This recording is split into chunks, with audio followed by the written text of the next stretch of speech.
My dear students, welcome to your master chem channel. कैसे हैं भाई? Very good. तो बच्चों, मैं Amla Shankar Yadav master chem channel की तरफ से आज क्लास 10th के बच्चों को लेक्चर नंबर 8 लेकर आया हूँ, एसिड बेसेज एंड साल्ट से।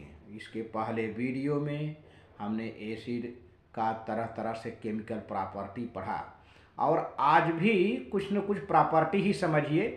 यहाँ एसिड का रिएक्शन कैल्शियम कार्बोनेट से होगा, वह एसिड होगा डाइल्यूट सल्फ्यूरिक एसिड, वह एसिड होगा डाइल्यूट हाइड्रोक्लोरिक एसिड, और इसके बाद इसमें लास्ट में एक है मेटल ऑक्साइड।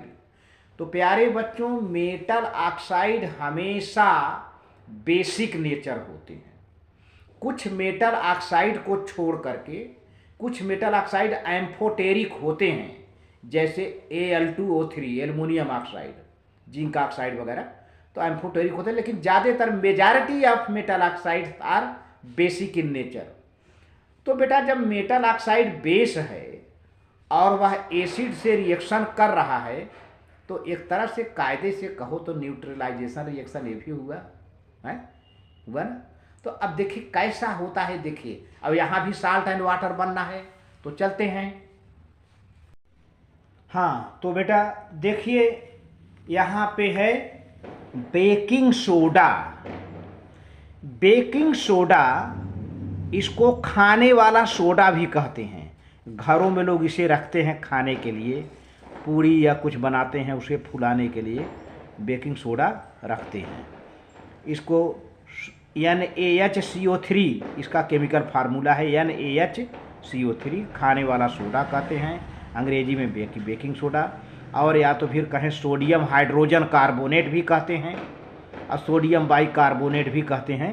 तो हम सारे नाम यहाँ लिख दिए ताकि आपके लिए कोई कन्फ्यूजन न रह जाए। देखिए यहाँ पर लिखा है, if someone is suffering from a problem of acidity after over eating, baking soda aqueous solution is taken which react with excess hydrochloric acid in the stomach and neutralizes. This gives relief to the person suffering from the acidity. कह रहे हैं कि if someone is suffering from problem of acidity after overeating, काफ़ी खाना खा लेने से कुछ लोगों को एसिडिटी हो जाती है। एसिडिटी का मतलब अपच, खाना पच नहीं पाता, उसको कहते हैं एसिडिटी। तो तब ऐसी स्थिति में मान लीजिए कि मेडिकल स्टोर बहुत दूर है, दवा जल्द से नहीं मिल पाता, तो घरों में अगर बेकिंग सोडा है तो उसमें पानी में मिला के पी लिया जाता है। तो देखिए कहा जाता है कि baking soda aqueous solution is taken, ले लिया जाता है। बेकिंग सोडा लेकर के थोड़ा सा पानी मिला करके उसको पी लो। Which react with excess hydrochloric acid in the stomach, तो आपके पेट में जो अधिक मात्रा में एसिड हो गया है उसी की वजह से तो एसिडिटी हुआ है। तो अब वहाँ एसिड पड़ा हुआ है स्टमक में, और बाहर से आप क्या ले रहे हो? बेकिंग सोडा, जो कि बेसिक है, जाकर उसको न्यूट्रलाइज कर देगा। तो this gives relief to the person suffering from acidity. इस तरह से जो व्यक्ति एसिडिटी से सफ़र कर रहा है, झेल रहा है, उसको आराम मिल जाता है, रिलीफ मिल जाता है। देखिए कैसे रिएक्शन होता है पेट में।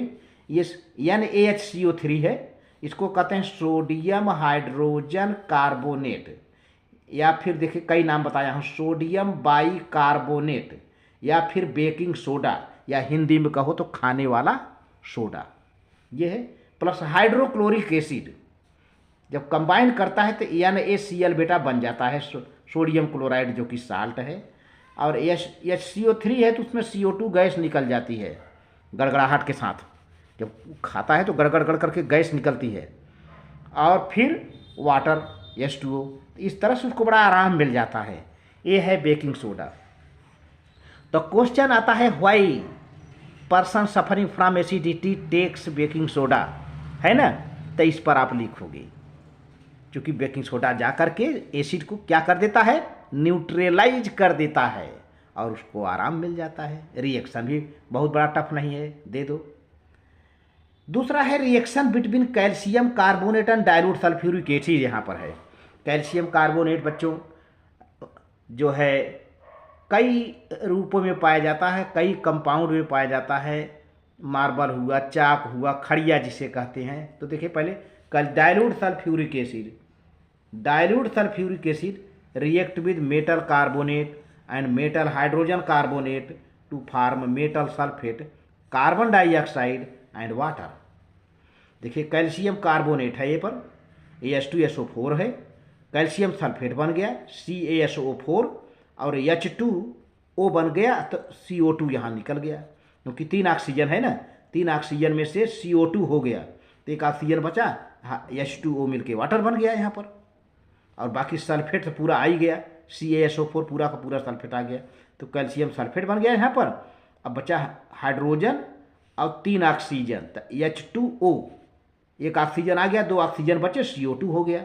तो ये हो गया calcium carbonate, dilute sulphuric acid, calcium sulphate, carbon dioxide, water. ये हो गया reaction between carbonate, calcium carbonate और डाइल्यूट सल्फ्यूरिक एसिड। तो इस तरह से रिएक्शन हाउ होता है जो है। आगे देखते हैं। अब देखो बेटा, यह कैल्शियम कार्बोनेट जो है आपको पता होना चाहिए कहाँ कहाँ रहता है ना। ये जो लाइम स्टोन है, लाइम स्टोन, उसमें भी कैल्शियम कार्बोनेट पाया जाता है, और मार्बल संगमरमर है, उसमें भी कैल्शियम कार्बोनेट पाया जाता है।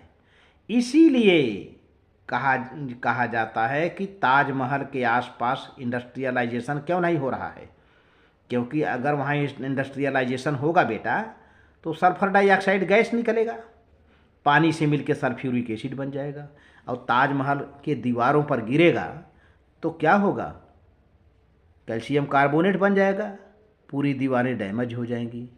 तो industrialisation is banned near the Taj Mahal in Agra, है ना। तो क्योंकि अब हमने इसीलिए रिएक्शन दिखा दिया कैल्शियम कार्बोनेट और डाइल्यूट सल्फ्यूरिक एसिड से। तो ये मार्बल में भी होता है, संगमरमर में भी होता है calcium carbonate. Marble, chalk are different forms of the same chemical compounds calcium carbonate. यही कैल्शियम कार्बोनेट लाइम स्टोन में होता है, यही कैल्शियम कार्बोनेट मार्बल में होता है, चाक में होता है, यहाँ तक कि जो अंडे का खोल होता है, एग सेल, उसमें भी कैल्शियम कार्बोनेट होता है।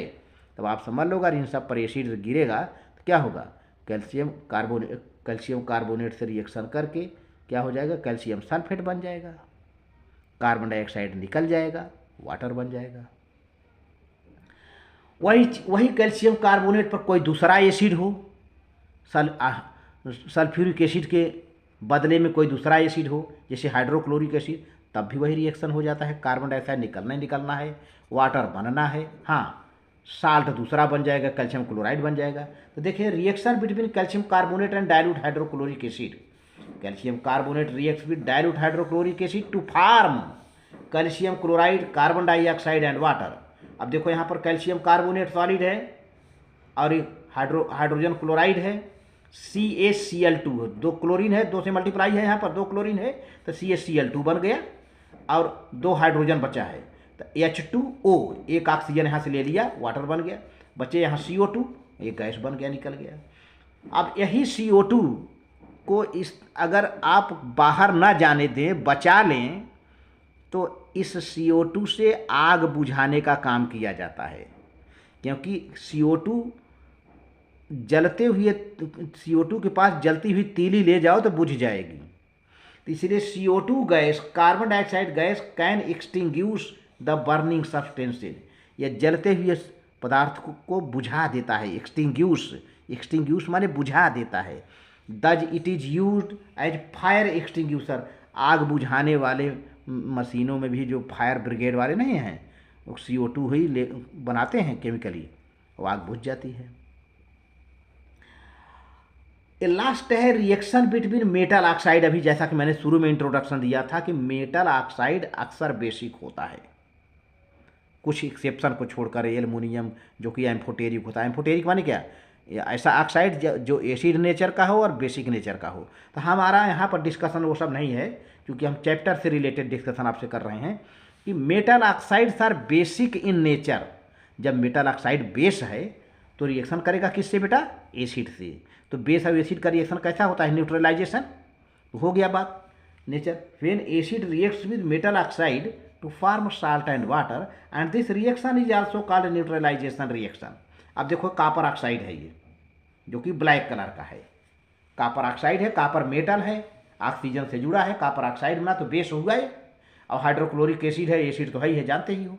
अब क्या होगा? CuCl2, ये कापर क्लोराइड बन गया, जो कि ब्लू ग्रीन कलर का है। इसके पहले ब्लैक कलर का था, अरे कापर ऑक्साइड काला रंग का था, लेकिन अब ये ब्लू ग्रीन हो गया CuCl2 बन करके, और H2O वाटर निकल गया। तो इस तरह से बच्चों ये रिएक्शन बिटवीन मेटल ऑक्साइड और एसिड रहा, reaction between calcium carbonate dilute hydrochloric acid रहा, reaction between calcium carbonate dilute sulphuric acid रहा, और इसके बाद बेकिंग सोडा रहा। तो इस तरह से हमारा ये डिस्कशन आज आपके साथ बेकिंग सोडा को लेकर हुआ, calcium carbonate dilute sulphuric acid को लेकर हुआ, कैल्शियम कार्बोनेट और डाइल्यूट हाइड्रोक्लोरिक एसिड को लेकर हुआ, और रिएक्शन बिटवीन मेटल ऑक्साइड और एसिड को लेकर के हुआ। तो बच्चों वीडियो अच्छी लगे तो लाइक करके सब्सक्राइब कर देना, शेयर कर देना, और साथ में कुछ कमेंट हो तो ज़रूर लिखना। Very good, thank you.